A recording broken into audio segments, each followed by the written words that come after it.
guys, it is time for another First Chapter Friday, and today I am reading in my backyard. It is a lovely evening, and we are going to be reading Coraline by Neil Gaiman. A movie was made about Coraline, but the book came first. So here we go, Coraline by Neil Gaiman, Chapter 1. Coraline discovered the door a little while after they moved into the house. It was a very old house. It had an attic under the roof and a cellar under the ground and an overgrown garden with huge old trees in it. Coraline's family didn't own all of the house. It was too big for that. Instead, they owned part of it. There were other people who lived in the old house. Miss Spink and Miss Forcible lived in the flat below Coraline's, on the ground floor. They were both old and round, and they lived in their flat with a number of aging Highland terriers who had names like Hamish and Andrew and Jock. Once upon a time, Miss Spink and Miss Forcible had been an actress, as Miss Spink told Coraline the first time she met her. "You see, Coraline," Miss Spink said, getting Coraline's name wrong, "both myself and Miss Forcible were famous actresses in our time. We trod the boards, lovey. Oh, don't let Hamish eat the fruitcake, or he'll be all up night with his tummy." "It's Coraline, not Caroline. Coraline," said Coraline. In the flat above Coraline's under the roof was a crazy old man with a big mustache. He told Coraline that he was training a mouse circus. He wouldn't let anyone see it. "One day, little Caroline, when they are all ready, everyone in the whole world will see the wonders of my mouse circus. You ask me why you cannot see it now? Is that what you asked me?" "No," said Coraline quietly. "I asked you not to call me Caroline. It's Coraline." "The reason you cannot see the mouse circus," said the man upstairs, "is that the mice are not yet ready and rehearsed. Also, they refuse to play the songs I have written for them. All the songs I have written for the mice to play go oompa, oompa, but the white mice will only play toodle-oodle like that. I'm thinking of trying them on different types of cheese." Coraline didn't think there really was a mouse circus. She thought the old man was probably making it up. The day after they moved in, Coraline went exploring. She explored the garden. It was a big garden. At the very back was an old tennis court, but no one in the house played tennis, and the fence around the court had holes in it, and the net had mostly rotted away. There was an old rose garden filled with stunted, fly-blown rose bushes. There was a rookery that was all rocks. There was a fairy ring made of squidgy brown toadstools, which smelled dreadful if you accidentally trod on them. There was also a well. On the first day Coraline's family moved in, Miss Spink and Miss Forcible made a point of telling Coraline how dangerous the well was, and they warned her to be sure she kept away from it. So Coraline set off to explore for it, so that she knew where it was, to keep away from it properly. She found it on the third day, in an overgrown meadow beside the tennis court, behind a clump of trees, a low brick circle almost hidden in the high grass. The well had been covered up by wooden boards to stop anyone from falling in.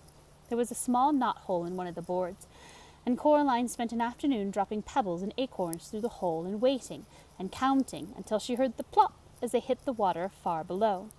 Coraline also explored for animals. She found a hedgehog and a snakeskin, but no snake, and a rock that looked just like a frog, and a toad that looked just like a rock. There was also a haughty black cat who sat on walls and tree stumps and watched her, but slipped away if she ever went over to try to play with it. That was how she spent her first 2 weeks in the house, exploring the garden and the grounds.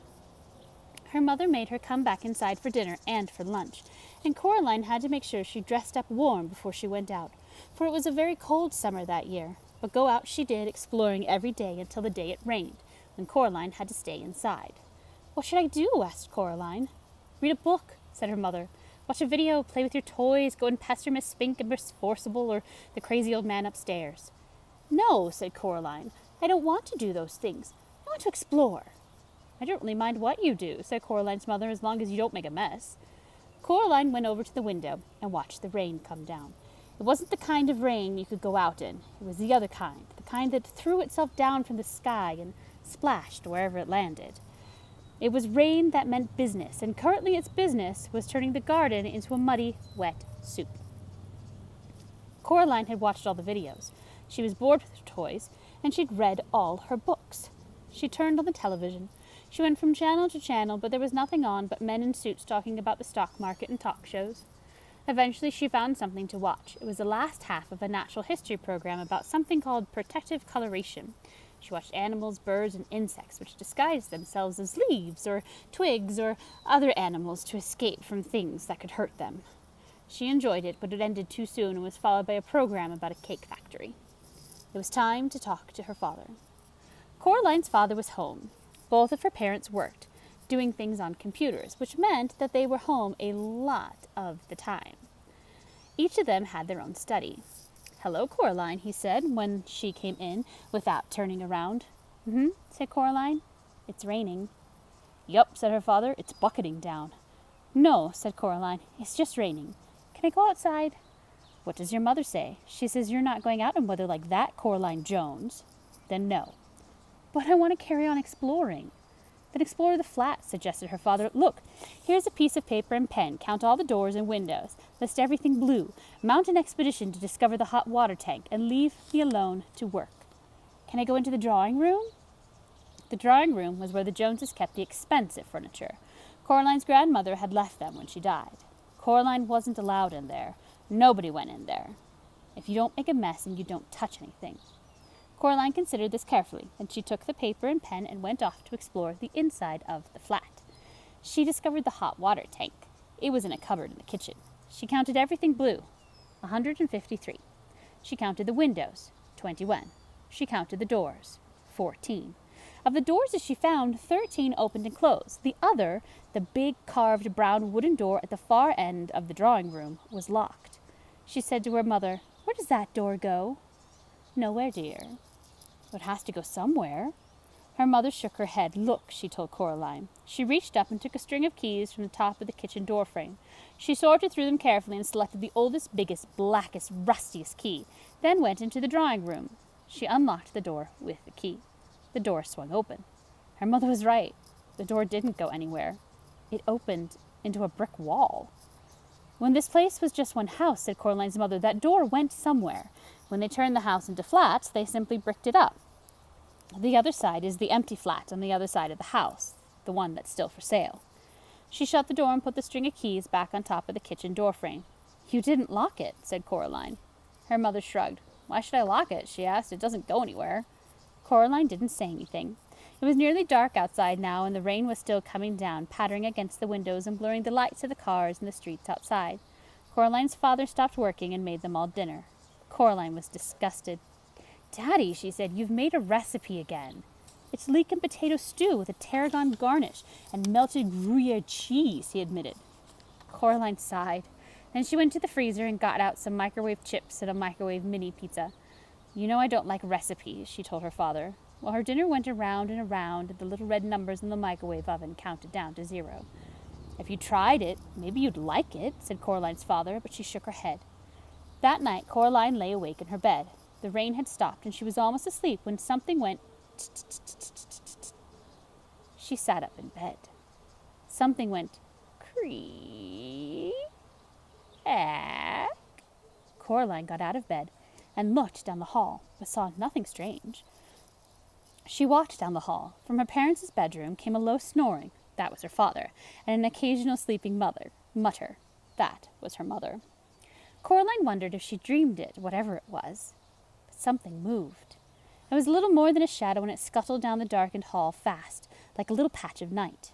She hoped it wasn't a spider. Spiders made Coraline intensely uncomfortable. The black shape went into the drawing room, and Coraline followed it a little nervously. The room was dark. The only light came from the hall, and Coraline, who was standing in the doorway, cast a huge and distorted shadow onto the drawing-room carpet. She looked like a thin, giant woman. Coraline was just wondering whether or not she ought to turn on the lights when she saw the black shape edge slowly out from beneath the sofa.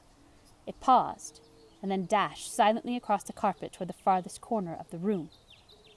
There was no furniture in that corner of the room. Coraline turned on the lights. There was nothing in the corner. Nothing but the old door that opened onto the brick wall. She was sure that her mother had shut the door, but now it was ever so slightly open. Just a crack. Coraline went over to it and looked in. There was nothing there, just a wall built of red bricks. Coraline closed the old wooden door, turned out the light, and went to bed. She dreamed of black shapes that slid from place to place, avoiding the light, until they were all gathered together under the moon. Little black shapes with little red eyes and sharp yellow teeth. They started to sing. We are small, but we are many. We are many, we are small. We were here before you rose. We will be here when you fall. Their voices were high and whispering and slightly whiny. They made Coraline feel uncomfortable. Then Coraline dreamed a few commercials, and after that she dreamed of nothing at all. The end of chapter 1. So chapter 1 of Coraline by Neil Gaiman. See you guys next week for another First Chapter Friday.